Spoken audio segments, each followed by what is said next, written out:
W Desk, we are happy to welcome in our friend Patrick McEnroe, the president of the International Tennis Hall of Fame. Great to see you. Very nice to be here. Huge day of tennis ahead, so looking forward to that. But thank you guys for having me. You're both as dapper as always. So I have to bring my A game. I said, you're on with Steve and Chris. I said, I better step it up. You came correct. I like that shirt. Got to step it up. Yeah. What an incredible class you've got this year. Roger Federer and Mary Carillo. And out here on the grounds, we've got the Letters to Greatness activation. Tell us what fans can do. Well, it's really pretty cool. We started last year here at this tournament when the Bryan brothers and Maria Sharapova went into the Hall of Fame. So you can go to this. It's right here on site if you're lucky enough to have a ticket to come here. And you can either write a message to Roger or Mary, and you can leave a video. And it's pretty cool. There's been thousands of people have come through this over the course of the tournament. And it's pretty nice to actually read the letters that people write, loving Roger, of course. And Mary was out here with us for a couple of days, and she was tremendous. To be going into the Hall of Fame with Roger Federer is a little daunting, right, as another person. But Mary's like the perfect person that, was able to get inducted as a contributor. So I think she's going to ride this wave. And, of course, her history, and she was a trailblazer herself. But there's a tremendous amount of interest in what we're going to do this summer up in Newport.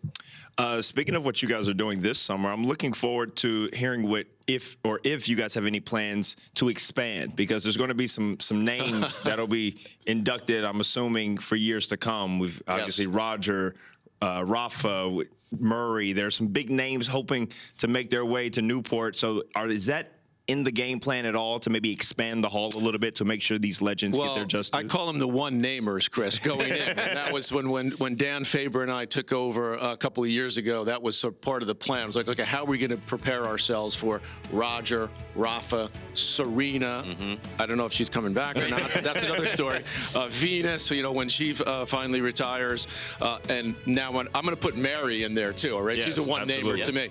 We've actually opened up tickets to where people can come to the main stadium. We're still going to do it in what's called the Horseshoe there, which is a beautiful setting. There's only about 900 seats can actually sit there. We sold out the tickets, or should I say the Roger effect sold out the tickets in about 2 minutes online. So I had lots of people texting me. I went online, I clicked a button, no dice. So whether or not we can allow more people in, we're going through that process. We're not, that facility is not really set up to host thousands of, 10,000 people, but we're doing everything we can to get as many people there comfortably and safely and make it as authentic as it always is, because it's about that at the Hall of Fame. It's the beauty of it, the grass courts, but there's no plan to expand what we're doing, but it's just to try to get as many people safely as we can in there. Awesome. I would like to follow up about and gathering some information about the contributor, because you guys have inducted many contributors all through different walks of life, from Bud Collins to Steve Flink to Richard Evans, Vijay Amritraj. So it's a little bit easier to quantify a player's results to decide whether or not they're Hall of Fame worthy. How do you guys go about deciding whether or not a contributor is Hall of Fame worthy? That's a great question, Chris. And actually, I used to be a voter before I became the president. Now that I'm the president of the Hall of Fame, I can't vote. So I used to get the ballot to vote. So we're actually going through a process right now of analyzing exactly the contributor category, because we're trying to make we know how global tennis is. So we'd like to get more names from all over the world. We tend to get contributors mostly to be Americans, just because a lot of Europeans and people from different parts of the world don't really know much about the Hall of Fame. So we would like to, continue to, but basically you can write in a letter to the Hall of Fame and say, I'd like to nominate such and such to get into the Hall of Fame. So you could be anybody. And then it goes through a process before it gets to the voting party that sends it out. So it goes through a couple of committees. We're looking at the committees now to see if we can structure that a little more cleanly. But basically, anybody can get nominated. It's just a question of, can you get on the ballot? And then once you get on the ballot, it's up to the voters, 140-some voters that vote on the player and on the contributor. Fascinating. Listen, this year is crazy with Roger Federer getting in. Obviously, you said it sold out in 2 minutes. Yes. But Mary Carillo, somebody you grew up with, you've known her since childhood, won a mixed doubles title at the French Open with your brother John. Yes. Well, what does it mean to see her get inducted into the International Tennis Hall of Fame? It's pretty special. We're from this. For those that don't know, we're from the same town in Queens, Douglaston, Queens. Queens, where we all grew up playing tennis. So the tennis playing vibe there in Douglaston, you see her with the Bryan brothers and Tracy Austin, another Hall of Famer, was the Carillos and the McEnroes, you know, was to play tennis. So when she was playing on the tour, and she was a darn good player until she retired very early because of knee issues, she said to John, they called him Junior because John was 17, she was a couple of years older, and he was there playing the juniors at the French Open. He was there to play the juniors. And he ended up playing in the qualies and winning a round in the main draw. So he stuck around because he missed this other junior tournament. So Mary said to him, hey, Junior, you're here. You might as well play the mix. And in those years, you know, it wasn't quite the computer system to get in. So it was kind of like you just sign up and you could get in. And Mary told me this story. I did an interview with her a couple days ago.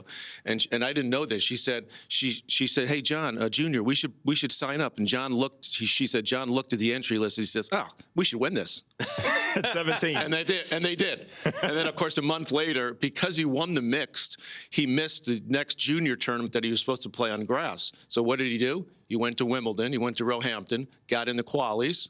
And the rest, as we know, is history. Made the semifinals, losing to Jimmy Connors. So it all started with Mary. It all started with Mary. But let me say this: Mary, as a journalist, as what we do in this business, is a real trailblazer. I mean, not only as a woman, number one, but as someone that wasn't a quote unquote, you know, great player or a name player, and to do what she's done in broadcasting, not just in tennis, but the Olympic Games, hosting the Olympics 6 times.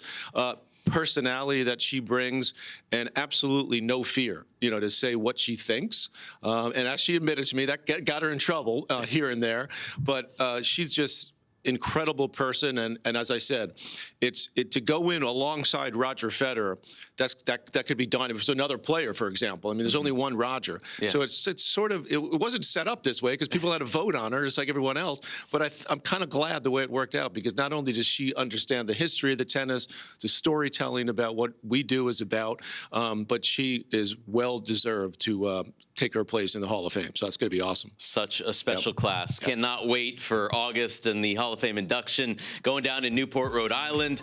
It's going to be one of the most special ones we've ever seen. So thank you for spending some time with us, Patrick, and look forward to the Hall of Fame this summer. You guys keep up the great work. I've been watching your coverage all week, and it's been phenomenal. And monster day today, quarterfinals, men and women. So pumped up. Can't wait. Appreciate